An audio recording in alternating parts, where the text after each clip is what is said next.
what ways has guarding yourself protected you? And when has it hurt you? Does it still protect you? What do you think?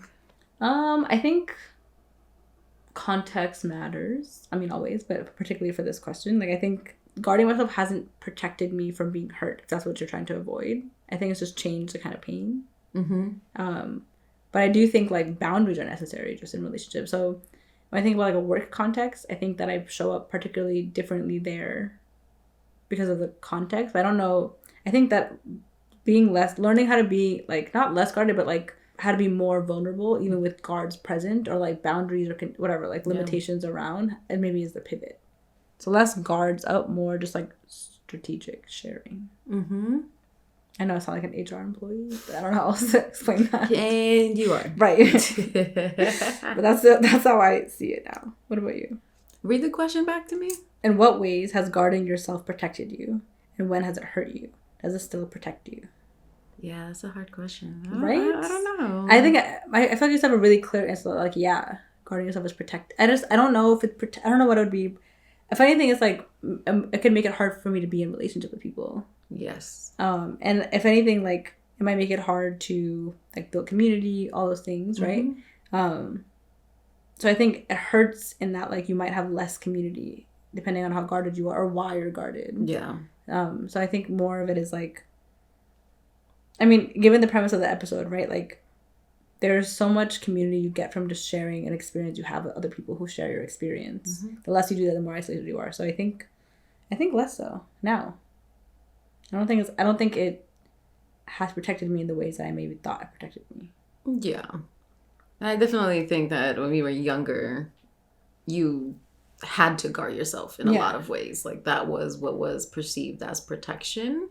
I remember when I was in high school and I was like, oh yeah, I have to compartmentalize. Like, that was like a word that I had learned. And I was like, okay, when I'm in school, I'm this. And when I'm home, something else is different or is true.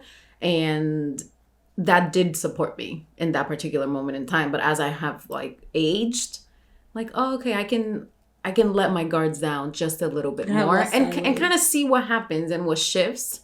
I still think that I show up in a pretty guarded way. But that's also just kind of my personality. I'm like, yeah, I'm observant. I'm reserved at the beginning. And then, just be curious and kind of wait a little bit. Like, not everything is fast and furious over here, And I feel it's like slow and steady. Yeah. I feel like my best relationships are with people who are patient. Like, over time. I'm like, you're not gonna get anything from me today, honey. In an hour. Maybe in a couple years. You'll get there. Yeah, I agree. And I think, like, even when we were younger, like, when we compartmentalize our personality, like, I don't know if I knew another way to be. So I don't know if I was, like, choosing guarded, Like, I don't think we ever choose. That's what I'm saying. I don't know if I ever was like, I'm going to, like, not share this. It was just like I didn't know another alternative. So I feel like when I learned about, like, vulnerability, it was like, that's like an option. I was like, oh, yeah, there's a way. But then the risk or lesson that had to be, like, your vulnerability, you can't expect your vulnerability to, like, result in anything either. The same way you can't, like, because that's when it becomes, like, problematic, right? If you think that, like, I'm sharing, therefore now people should share, then that's a problem. But if you're learning to do so in a way that doesn't harm you or whatever direction you choose, I feel like that's the only other alternative. But I agree. The older I've gotten, the more I feel like my world has blended. It's just easier for me, honestly, logistically. Simpler. I'm just trying to make my life easier. Yeah, because I watch people who are like, oh, I have my going out friends, I have my these friends, I have my this friend, I talk to this friend about this thing and not this thing, and I'm like, I can't keep up with that kind of math. Like, either I can talk to you about whatever is happening, or, like, we just can't be friends. Like, I can't maintain a silo in my brain. Yeah, I mean, and it has supported you, obviously. Yeah.